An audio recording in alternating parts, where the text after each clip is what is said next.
अस्सलाम वालेकुम जी। ड्रामा ही तो है मेरी ज़िंदगी है तो 29 और 23 एपिसोड जो आज हम डिस्कस करेंगे, जिन्होंने ये ऐलान कर दिया है वाशगाफ अंदाज में कि अब ये ड्रामा गोइंग टू एंड के करीब है, क्योंकि कहानी सिमटने लगी है। फारिया को भी उसकी माँ लोरी देकर थपकी देकर सुलाने लगी है। फारिया के अंदर वो जो एक बचपन की महरूमी है, ज़ाहिर है जब घर टूट जाते हैं तो बच्चों की इस तरह से साइकिल हो जाती है। तो उसका लोरी देना ही इसी इसका सबूत है कि वो भी मुतमिन सी होने लगी अपनी माँ से, और माँ को भी एहसास है कि उसने कहाँ पर कमी बेशी उसकी तरफ से भी हो गई। और दूसरी तरफ हमने देखा इसमें एक बहुत जो सीन अच्छा नहीं लगा, जचा नहीं कि डॉक्टर होने के नाते कोई भी सिचुएशन हो, डॉक्टर का काम है मसीहाई करना। जब ये दादियों को तकलीफ़ की हालत में लेके गई है आयरा, कामयाब के साथ, कामयाब बाहर ही बैठा है चूँकि उसके फादर ही जो डॉक्टर थे, उसकी दादी को जो चेकअप वसत करते थे।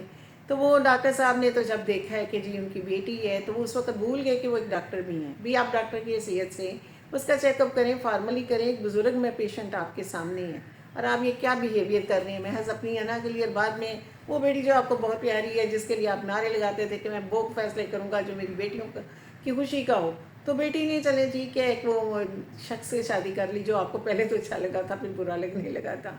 तो आप उस वक्त तो एक डॉक्टर होने का फ़र्ज़ निभाए ना, तो ये आप इतना रूड बिहेवियर, ये अच्छा नहीं लगा। तो बहरहाल वो दादी उसकी वापस आ गई फार्मल से एक एटीट्यूड, उनके घटियापन, एक घटिया कह सकते हैं उस तरीक़ेकार को। और वहीं पर हाफसा हॉस्पिटल में बाई चांस इत्तफाक, देखिए मैं तो पहले दिन से कह रही हूँ कि मेरी ज़िंदगी है तू इत्तफाकात पे, बातों पे और सीन्स पे बना हुआ एक ड्रामा है, जिसमें आहिस्ता आहिस्ता सीन से, बात से, जुमले से, डायलेक्ट से कहानी जो है वो डिवेलप होती गई और एक कहानी मंजरनामा सामने आ गया। वहीं हावर से भी उसकी बात होगी। हावर जो उनकी मदर बीमार है, अपनी बहन के कहने पर उसकी मदर का भी उसने खैर खबर ले ली। चले आयरा ने देखें, हावर ने उसके साथ बहुत बुरा करना चाहा, लेकिन आयरा ने रस्म दुनिया निभा दी, उसकी मदद की, उसने मिजाज कुर्सी कर ली। बरम रह गया रिश्ते का भी, इंसानियत का भी, क्योंकि वो एक डॉक्टर है। हालांकि आयरा जो है उसके भी रवैये में कोई बहुत ज़्यादा नहीं है कि वो बहुत ज़्यादा है सिंसियर सी या बहुत ज़्यादा है वो ओबीडियंट सी। उसके रवैये में एक खुदसरी भी है और एक अक्खड़पन भी है, जिसका मुजाहरा वो कर चुकी है कामयाब को 2-4 दफ़ा थप्पड़ मार कर उसके। लेकिन फिर उसने वो रिस्क लिया उसके साथ शादी का, क्योंकि जब उसने फील किया कि भाई इसका इसमें नेगेटिव किरदार है कामयाब की ज़िंदगी की खुशी खराब होने में। अब वो अपनी सास के कहने पर सास की फ्रेंड्स की पार्टी में चली गई, तो सास इसके अंदर ये है कि वो ये समझती है कि मैं तो बहुत एक स्ट्रांग औरत हूँ और मैं बहुत सोशली मेरा एक सर्कल है। तो आयरा जो है बस इसमें वो थोड़ी सूट नहीं करती है। लेकिन वहाँ पर नफीसा बेगम उसकी सास खुद ही निशाना बन गई। ज़ाहिर ज़माना उंगलियाँ तो उठाता है ना, तो उनकी अपनी ज़ात को ही उन्होंने पॉइंट आउट कर दिया जहाँ से वो बहुत डिसार्ट होकर कह रहे हैं।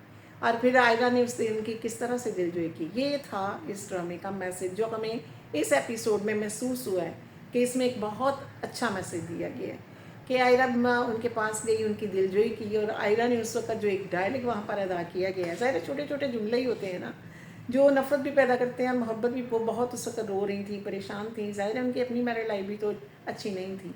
तो उसने कहा कि अगर आपको लगे कि सामने वाला बंदा अच्छा है, उसका दिल साफ़ है, तो इसको एक मौका ज़रूर देना चाहिए। लेकिन अगर लगे कि अच्छा नहीं है तो उसको मौका ना दें और आगे बढ़ जाएं। तो उसके इन दो जुमलों ने वो उसकी मदर इन लॉ के दिल को थोड़ा मुतासर किया। वो उनकी थोड़ी सी जज्बाती कैफियत भी संभल गई और इस तरह उनकी डारस भी बन गई। और नतीजा क्या हुआ, जब वो बाहर आती है सास अपनी मदर इन लॉ को थोड़ा सा इमोशनली थोड़ा सा उनकी सपोर्ट करने के बाद, तो वो अपने ससुर उससे हाल पूछते हैं, तो उन्हें भी कहती है कि आप खुद उनसे पूछ लेना जाकर, तो ज़्यादा उन्हें अच्छा लगेगा।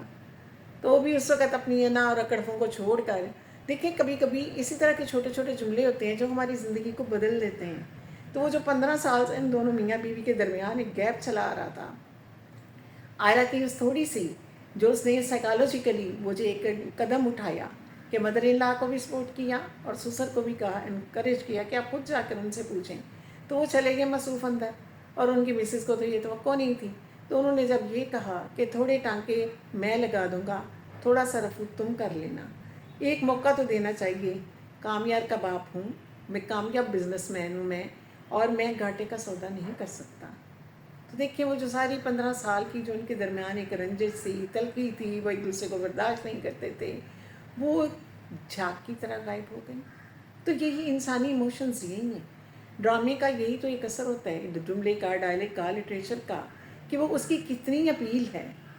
تو آئرہ کی یہ جو تھی، آئرہ نے کمال کر دکھایا اس میں. اس نے دو جدا شدہ میاں بیوی کو، اپنے فادر ان لا کو اور مدر ان لا کو، گویا ایک کرنے کی کامیاب کوشش اس کے ہاتھوں سے کروا دی گئی. اور دوسری طرف اس نے کامیار کو بھی حافظانے پر آمادہ کرنا شروع کر دیا. وہ جانا شروع ہو گیا، پارٹی میں بھی جاتا، لیکن وہ فارغ لوگوں کے ساتھ نہیں بیٹھتا تھا. اور پھر اس کا یہ کہنا کہ تم مجھے کوئی ایلین لگتی ہو. کامیار کا یہ کہہ دینا، کامیار کا اس کے بھائی سے کا آنا، آئرہ سے آ کے ملنے آنا، کامیار کا وہاں بھی ایک نارمل بیہیو کرنا. تو کامیار میں بھی چینج تھوڑا تھوڑا آنے لگا ہے، لیکن تیزی سے نہیں آ رہا، کیونکہ ظاہر ہے ان کے دلوں میں جب گریں لگی ہوں تو آرام سے ہی کھلتی ہیں. اور پھر اسے کہتی ہے آئرہ کا، اسے یہ کہنا کہ مت لڑا کرو، تم نے نہیں، اگر نہیں بدلنا تو نہ بدلو، لیکن مرو پھر اس صوفے پر. تو اس طرح سے اس نے کامیاب کو بھی یہ سبق ایک دے دیا کہ اگر نہیں بھی اپنے آپ کو بدلنا تو پھر ٹھیک ہے، تم صوفے بھی سویا کرو گے، میں تو گھر ہوتی ہوں، میرا تو بیڈ روم میں بیڈ پر ہی قبضہ رہے گا. تو اس طرح سے وہ ہو گیا ان کا. کامیاب صاحب کے اندر بھی تھوڑا تھوڑا ساتھ آنا شروع ہو گیا. سچویشن وہ سمجھنے لگے ہیں. مدر ان لا اور فادر ان لا جو ہیں ان کی بھی وہ جو دوریاں تھیں وہ سمٹ گئی ہیں. اور پھر ناشتے کے لیے نا بھی سائیں باہر آ جائیں. ماں کا آ کر دادی کو بھی یہ کہنا اپنی مدر ان لا کو کہ آئیں باہر آ جائیں، ناشتہ سب اکٹھے کرتے ہیں. تو اس کا مطلب کیا ہے کہ فاصلے سمٹنے لگے ہیں. تو میری زندگی ہے تو جو ہے یہ واقعی اپنے انجام کو ہے. چلیے، ایک اچھا اداکاری کی بیس پر اچھے فنکاروں نے اس کے بوجھ کو اٹھائے رکھا ہے، ورنہ کہانی جو تھی نا وہ اس میں اتنی اسٹرانگ نہیں تھی. لیکن برمحل ڈائلیکس تھے، بہت خوبصورت ایکٹنگ تھی.